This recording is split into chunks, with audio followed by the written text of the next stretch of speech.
Child Welfare Virtual Expo 2018. Simulation Innovations. It's not just roleplay anymore. Hello, welcome to our session on simulations. I'm James Coloma, a Tailored Services Liaison with the Capacity Building Center for States. Prior to joining the center, I worked for an organization that provided core child welfare training and have seen the transition from using just role plays to incorporating simulations in the training environment.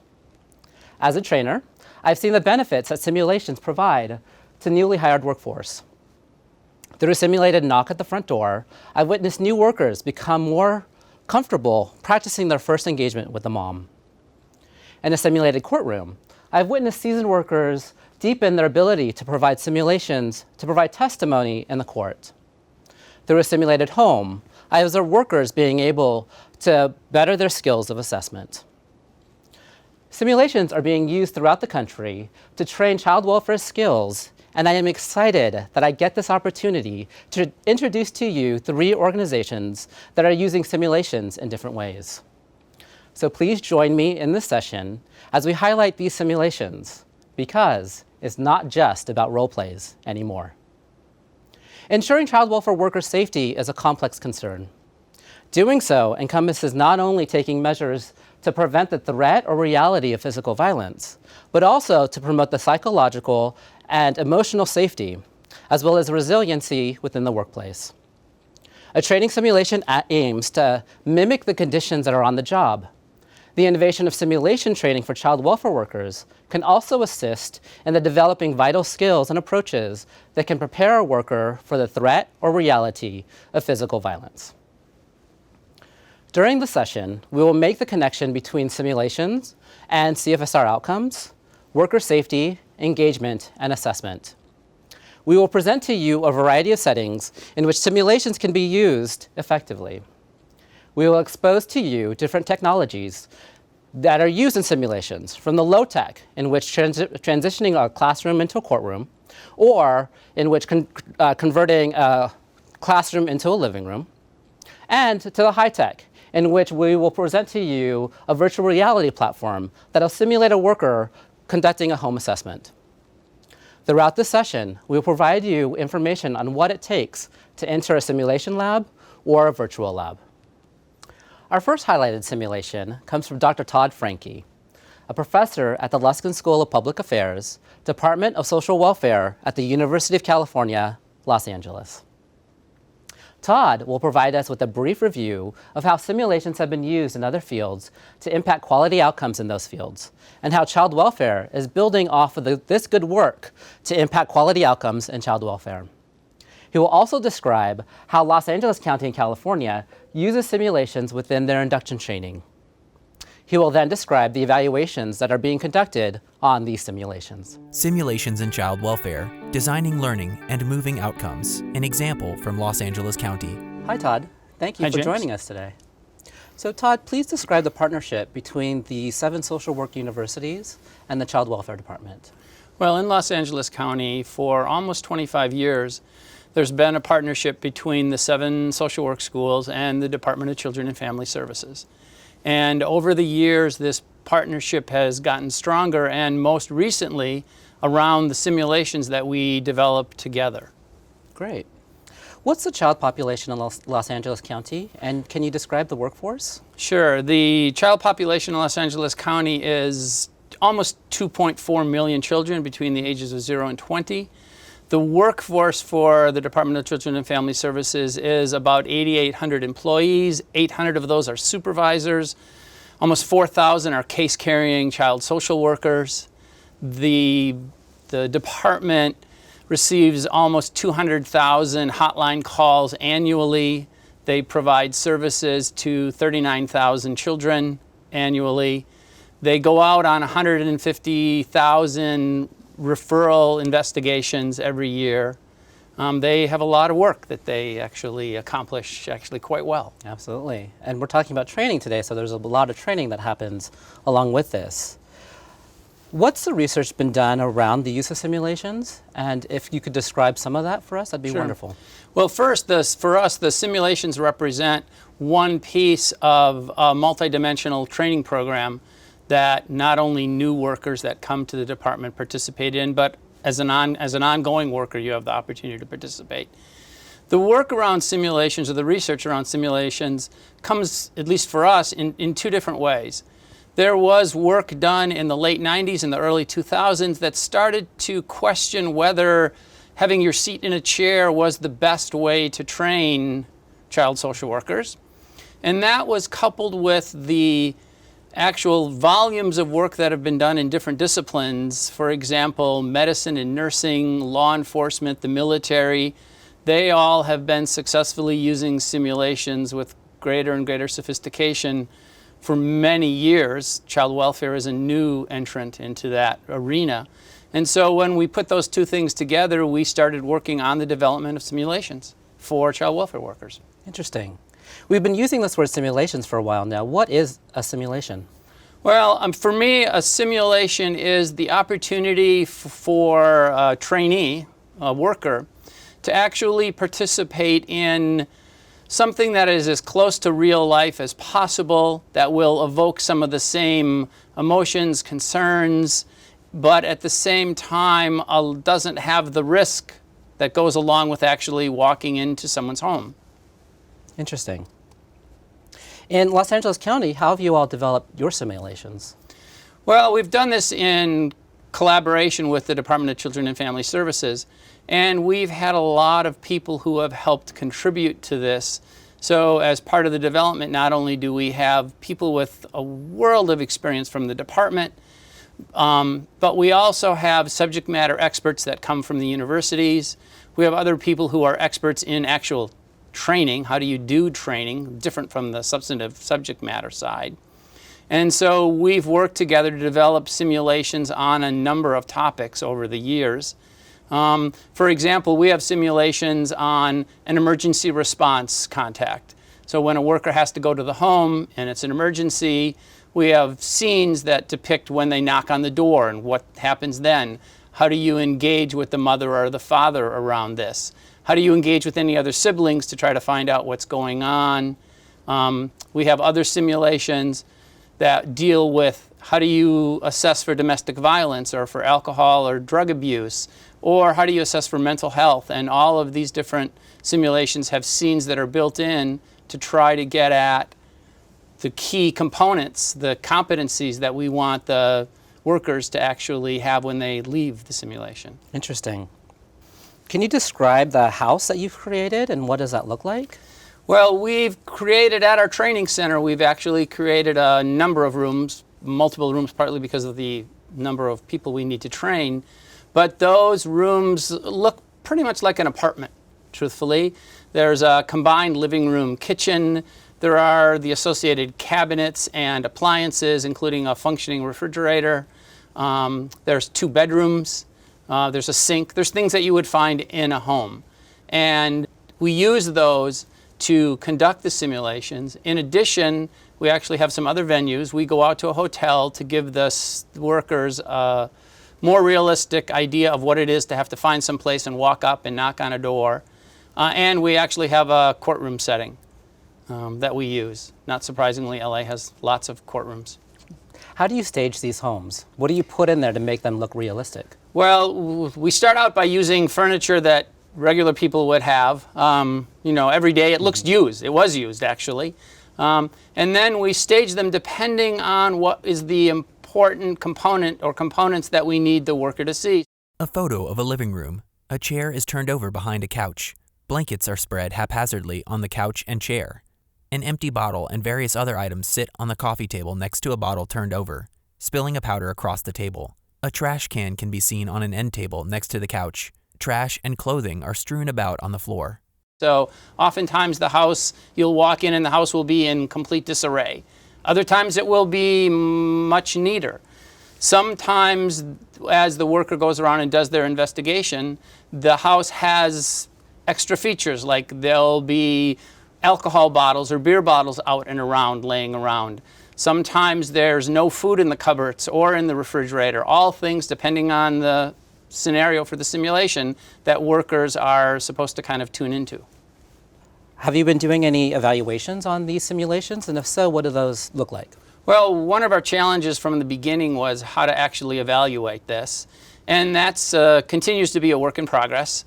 But with the support of the department and the trainers from the Department of Children and Family Services, we've managed to develop some evaluations that we use, and the process that we went through really entailed us working with the trainers and the subject matter experts to determine what could be evaluated and how best to do that. So what do we want to measure and how do we want to measure that? We've come down to using observations and interviews and surveys with different groups. So we do interviews with the trainers to get their feedback, all with the idea that we're going to make changes. We survey the workers after their simulations to learn about their experience, what they learned, what they didn't learn. We generate data dashboards to display all this information so that everyone involved has access to them online and can look and see how things are going and think about what some of the ramifications may be for what we need to change or not change. And that feeds back into the cycle, and we start all over again. We make the changes and we assess how things are going. Up to now, we've been using a developmental framework for our evaluation, partly because it really fits our needs, our need to adapt and change what's going on along the way. As we move further on, we will likely move to some more summative forms of evaluation, but for now, this evaluation approach is working great for us. Great. What about the strengths and challenges? You've been doing this for a number of years. What have you found so far? Well, the strengths, one of the great strengths is really the interaction between all the different people involved in the trainings, not only the people from the university side or from the department side, but also we have law enforcement expertise in there depending on the simulation. We'll have nurses or doctors in there depending on the simulation. That collaboration and the strength that we gain from that has been a huge benefit to our efforts moving forward.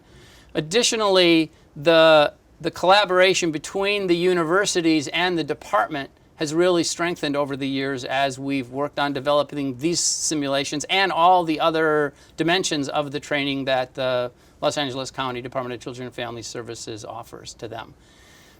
Probably the greatest strength is the response we get from the trainees and actually from the trainers. They, not surprisingly, although sometimes they're a little worried and afraid as they go through these simulations, they like these much more than they like sitting in a classroom. It's more meaningful to them. We have constant calls for, well, we should do more of this, not less of it.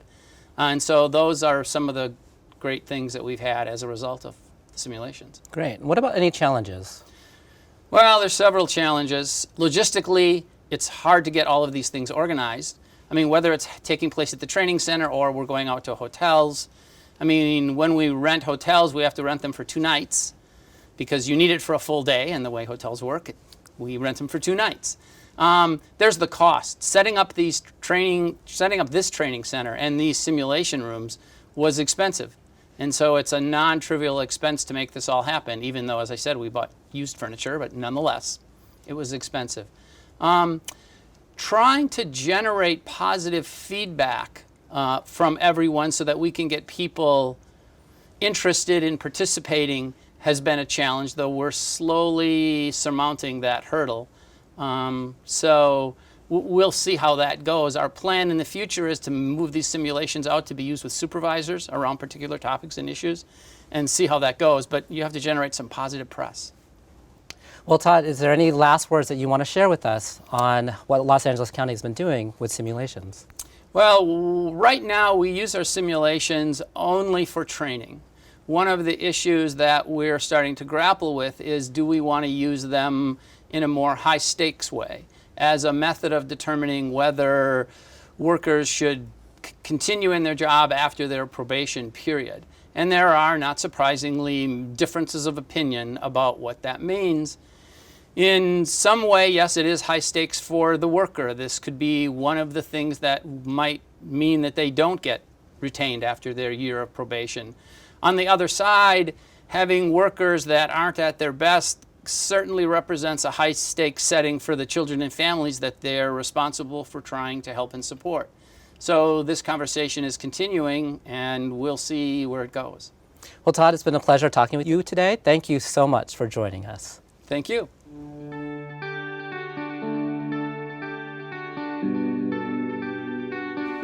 Thank you, Todd, for the overview of simulations as part of a multifaceted training environment.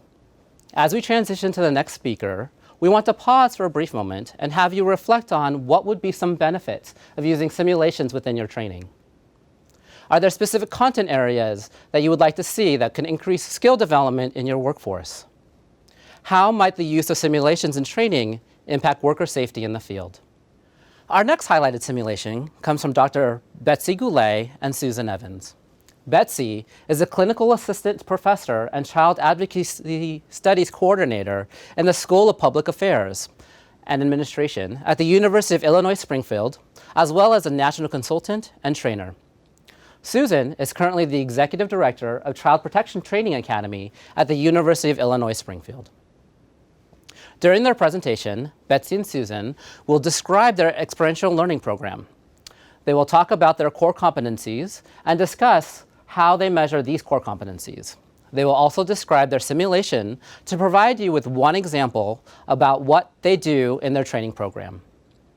Please join me in welcoming Dr. Betsy Goulet and Susan Evans. Simulations in child welfare, building confidence and competence. An example from the Illinois Child Protection Training Academy. Hi, I'm Betsy Goulet with the University of Illinois Springfield. This is my colleague Susan Evans, and we're here today to talk a little bit about the program that we have started on our campus in partnership with the Illinois Department of Children and Family Services, as well as the SIU School of Medicine and their standardized patient program. Susan and I are very committed to training frontline child protection professionals, probably because we both went into the field a little underprepared for the work that we were likely to do. And Susan stayed in the field much longer than I did, but we are both committed to changing the way this training prepares the frontline professionals for working with at-risk children and families. So in the course of our research and our study, we have decided that all of the industries that have succeeded by using simulation, that kind of training could translate to child protection. We've just been a little slow in getting our industry to adopt that as a form of training. So UIS partnered with the department in order to create a companion training to what is usually a very long classroom style of training. We are fortunate that we have a resource on campus, a small house that had just sort of fallen into disrepair. No one wanted to use it for anything. We did. A photo features a white ranch-style home with siding peeling off in multiple places all over the front of it, indicating that it's falling into disrepair.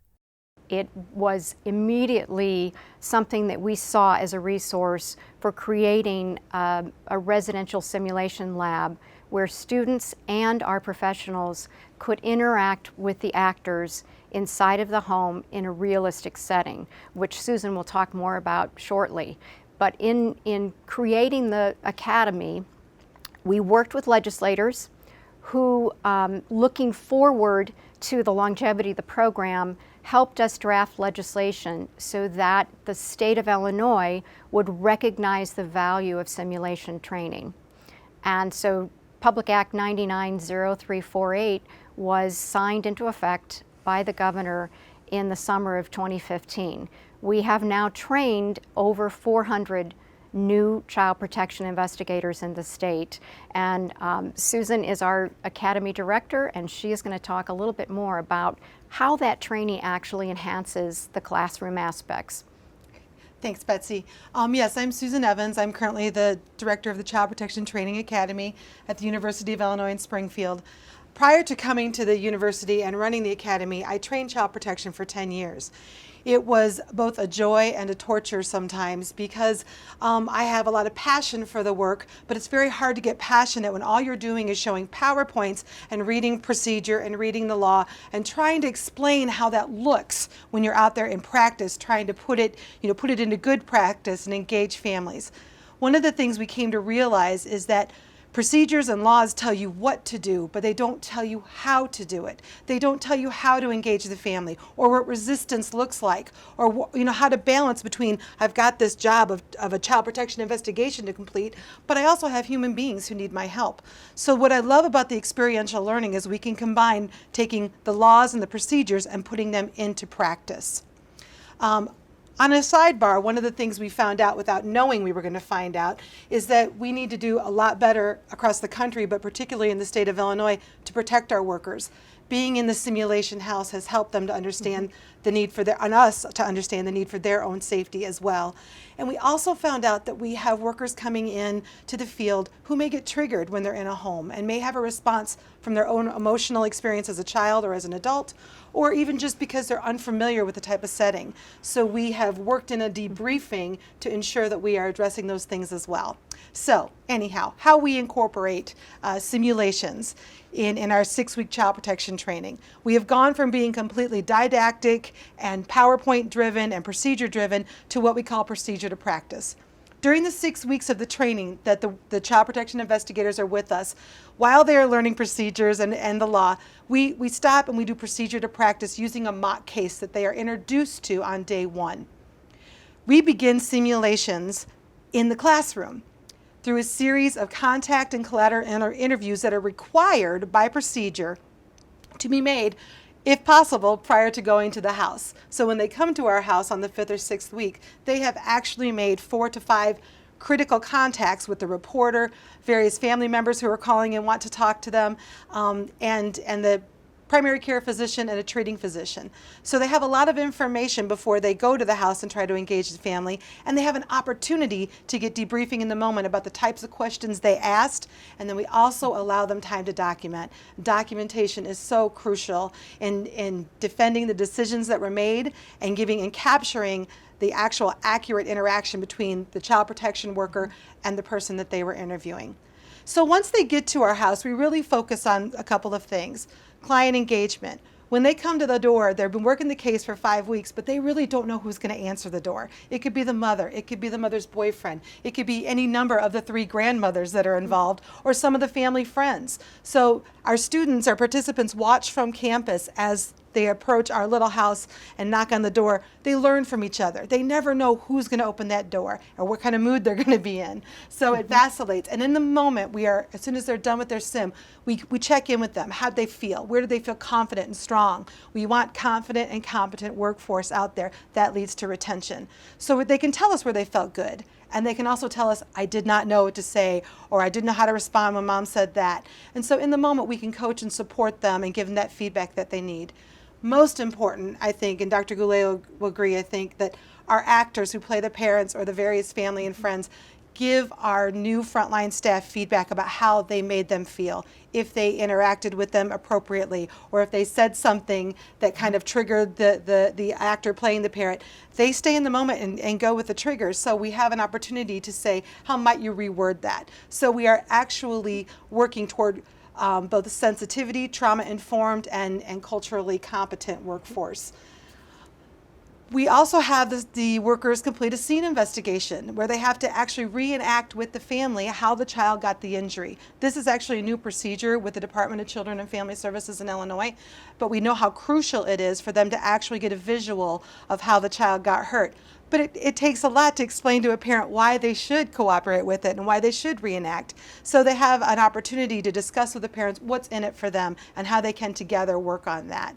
Our final simulation is a courtroom testimony. We have a mock courtroom on campus, and we have retired judges, prosecuting attorneys, and active legal and law enforcement officers who come in and help us to put on a mock shelter care hearing.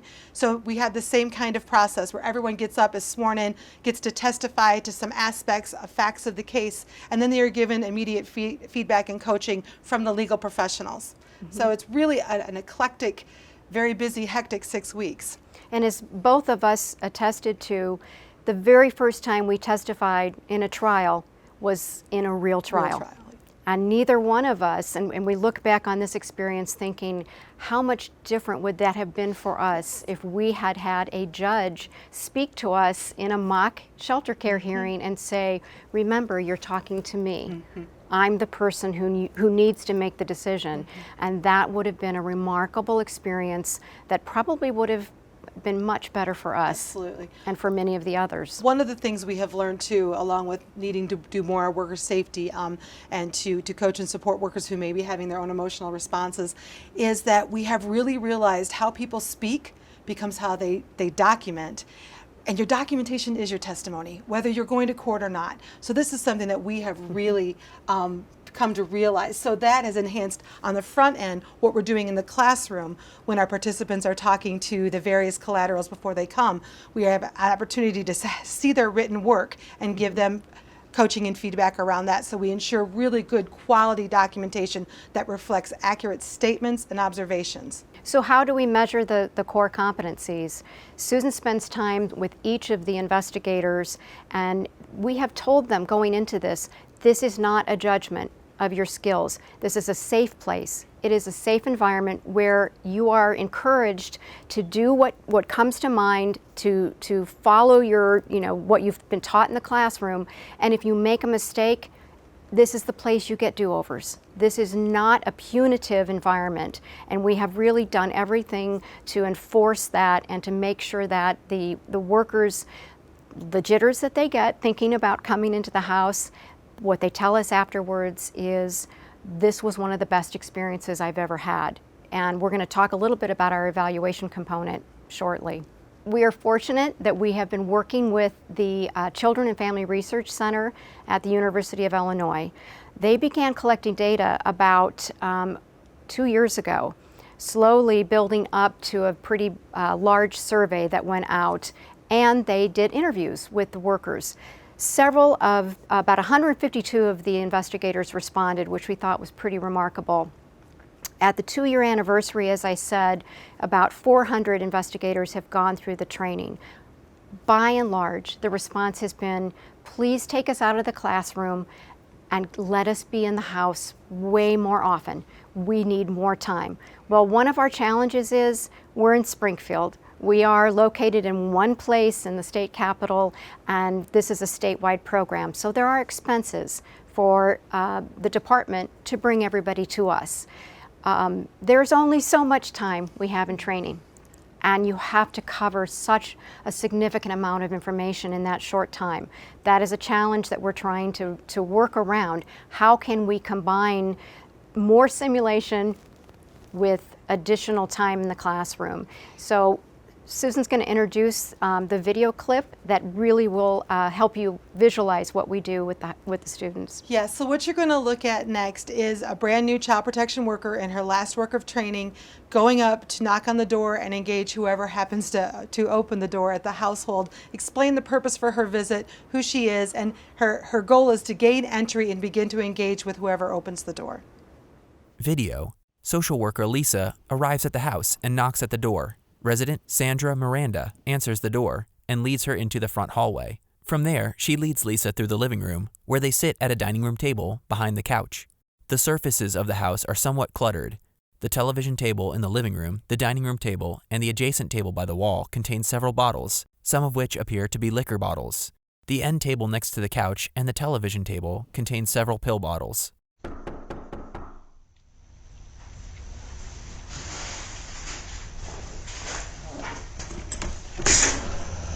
Whatever you're selling, we're not interested today. Oh, thank you. My name is Lisa. I'm actually with the Department of Child and Family Services. Well, we took care of all of this yesterday at the hospital. We're good, so I know, appreciate you coming by. Okay. I'm the worker who's been assigned now to the case, so I know that you've spoken with a lot of people last night and maybe even today, but I'm going to be the one that is going to be following through with this now. Do you have a few minutes to speak? If we have to. Okay. And I'm sorry, I didn't get your name. I'm Sandra Miranda. Hi, Sandra. It's nice to meet you. I'm Lisa. So you are Maria's mother. I am Maria's mother, yes. Okay. But she's not here right now. Okay. So it's just you at home? Yes. Okay. Yes. And is Michelle here at home? No, Maria has Michelle. Okay. Where's Maria? I believe she went to check on Terrell. I'm not sure. Okay. And so is Terrell still in jail? As far as I know.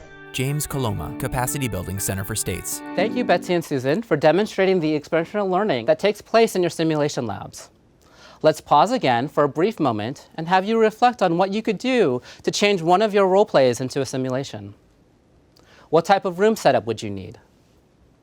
Who would you be able to use to play the various roles needed in a simulation to simulate a mother, a father, or a child?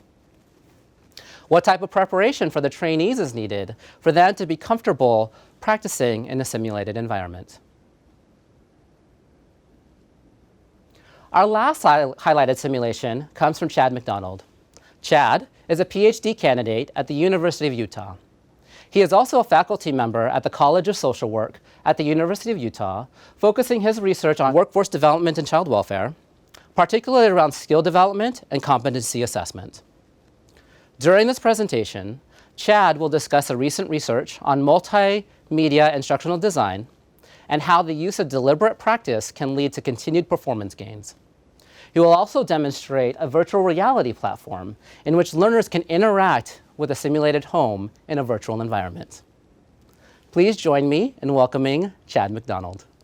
Simulations in Child Welfare, Developing Virtual Reality for Child Welfare Skills. An example from Utah. Hello everyone. First I'm going to provide a little background and overview of the theories that inform the development of this virtual reality or VR tool that we call Virtual Home Simulation or VHS. Then I'll briefly provide a demonstration of VHS. If we are to develop a more effective learning environment using VR, we need to take into account how we learn best with electronics.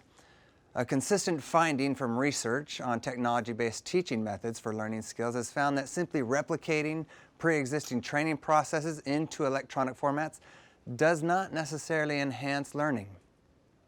So we've been using two theories to guide our approach to VR. The first is the theory of deliberate practice, which provides an explanation of how people reliably learn to perform at expert levels.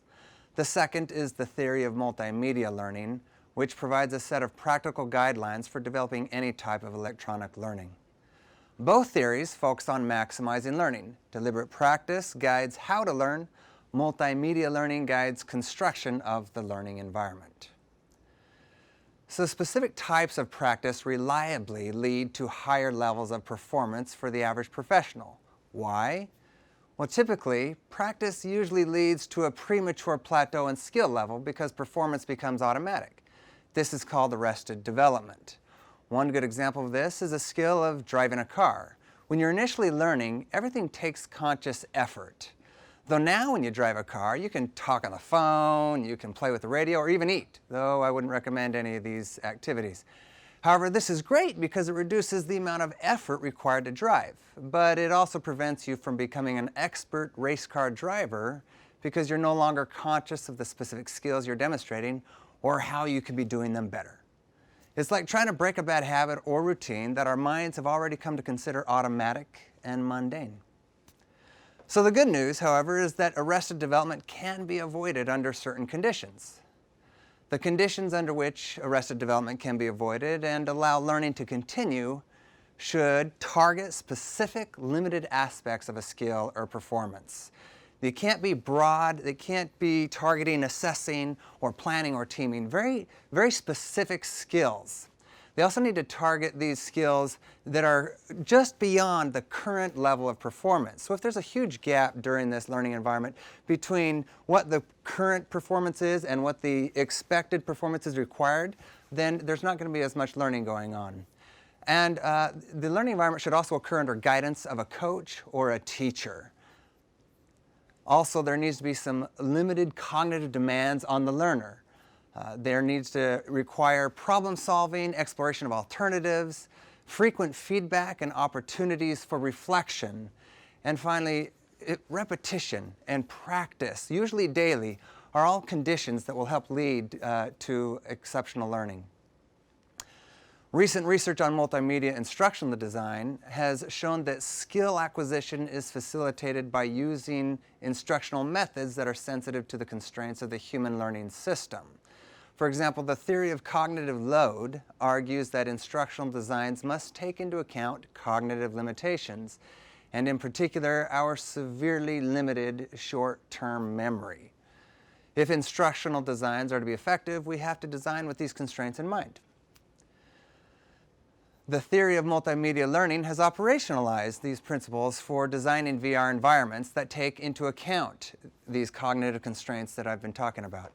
In the interest of time, we're not going to go into each of these, but there's a handout that you can find more information if you're interested. The goal of incorporating these design elements that you see here is to decrease cognitive load so learning can be increased. And finally, before I get to this demo, some of the strengths and challenges that we've found in the development of VR, among the many, we've selected a few that we thought would be most helpful for you. First off, as mentioned previously, one of the primary strengths to using this type of tool is that it meets the conditions for effective learning using methods such as increasing difficulty of the practice exercise that participants have the opportunity to repeat and try again and again to increase their skill, while they also receive immediate feedback after each iteration. Another strength is that the cost of training using these methods continue to decrease over time, offsetting initial development costs, making the cost-benefit positive over the long run, especially when you consider the ability for a supervisor or a manager to have their worker practice whenever, wherever, or however frequent they may want or need. Finally, using this type of learning and practice tool allows for management and supervision to quantifiably see who is doing well and who may need more practice in a specific skill. So we're not just dealing with happy sheets here. Rather, we're not just relying on the supervisor or the worker's own perception of their competency or skill at hand. So naturally, there are several challenges we could identify in this process. At the top of our list is the idea that operationalizing complex systems such as child welfare has proven to be quite difficult in the literature, especially when it comes down to deciding what the right or the wrong answers are in this type of exercise, or how to even determine which skills should be trained. Many jurisdictions have plenty of training, but may not have accurately identified the skills that will make the most direct and meaningful impact on the outcomes they're targeting. It's no different as a challenge with this tool.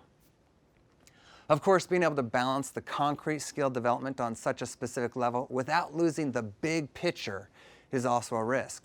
Finally, technical resources to develop this kind of learning tool may not be locally available in all jurisdictions, though in our experience, with technological advances, the costs continue to drop and more people are obtaining the necessary expertise. So now that we've discussed our theory and rationale behind this VHS tool, I'd like to show you our initial prototype. This module of the tool focuses primarily on developing the skill to identify both environmental threats to safety as well as protective factors that may be found during a home visit.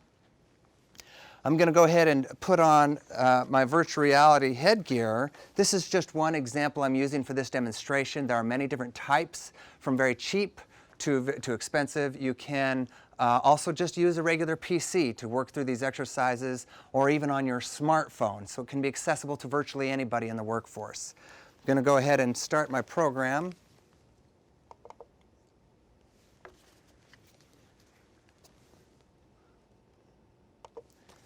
And now I'll put this on.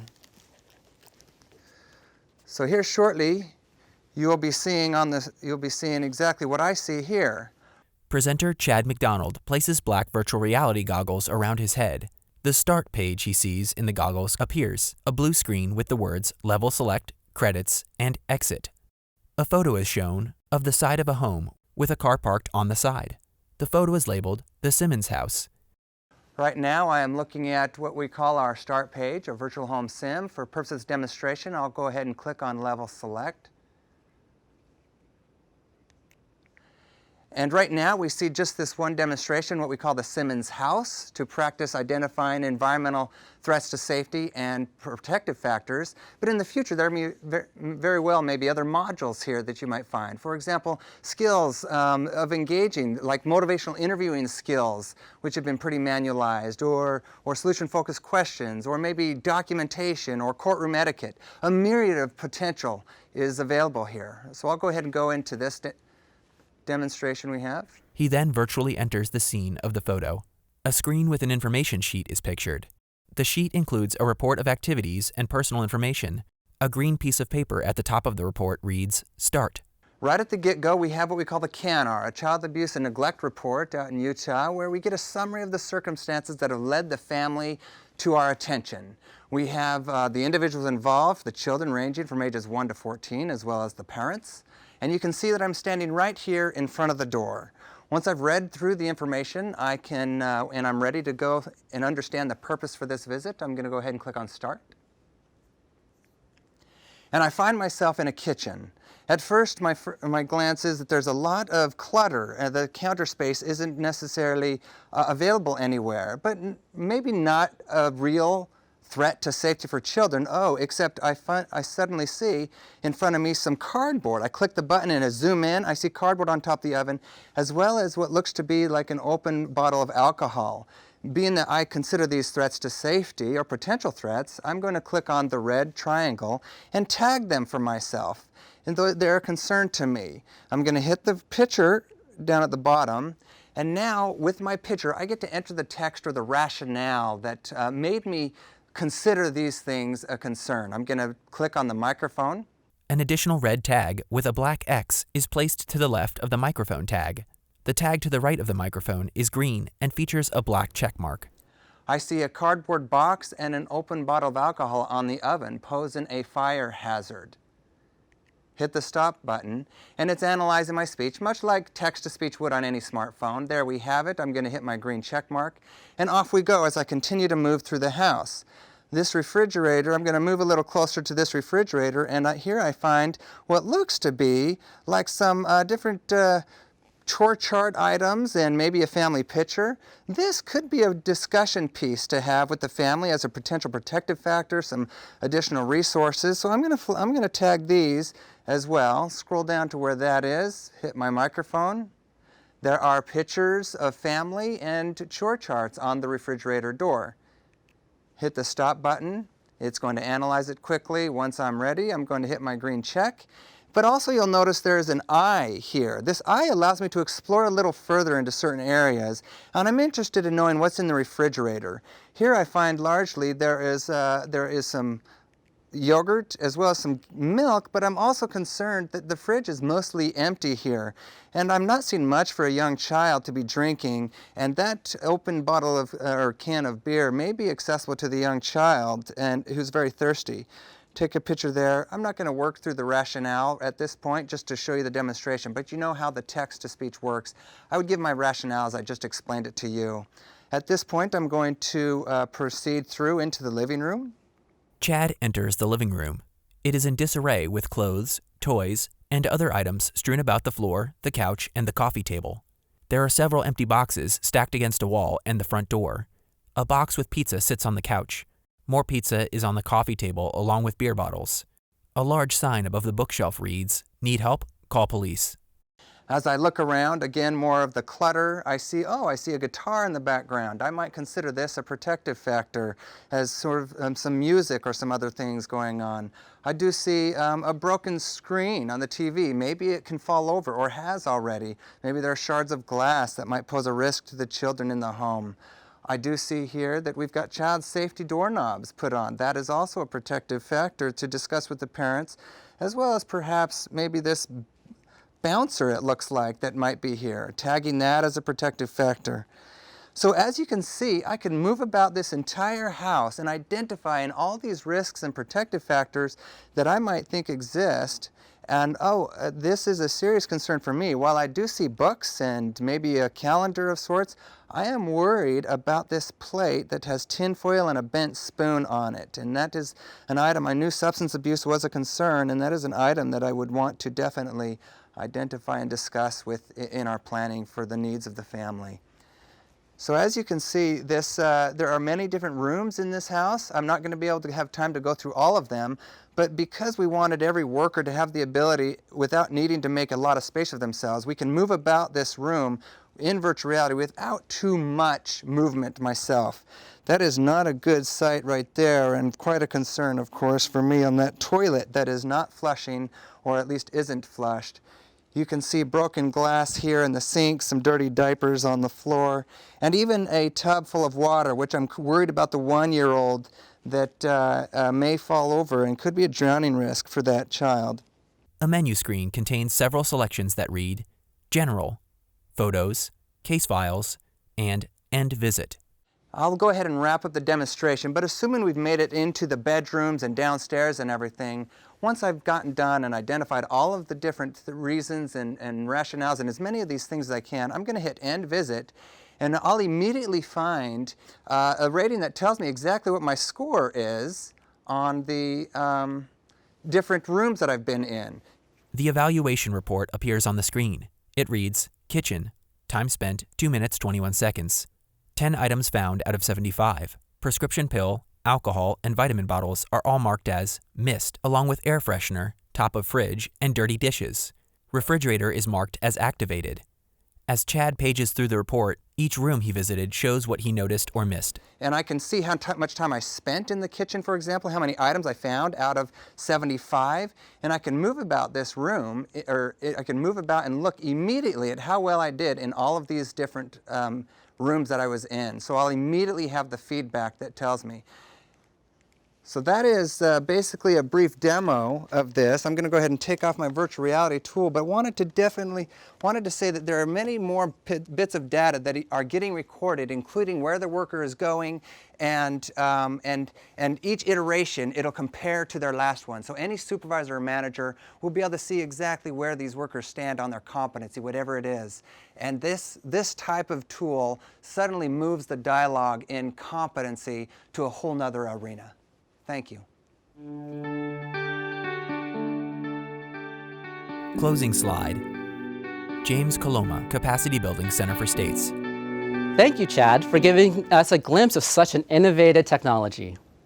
Let's pause one last time and have you reflect on how you could use this type of technology in your workforce.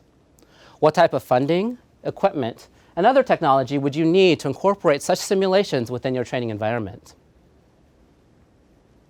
To support supervisors, what type of preparation do they need to give their workers and help their workers practice this type of skill? Are there organizations or universities that you can partner with to create such a virtual environment?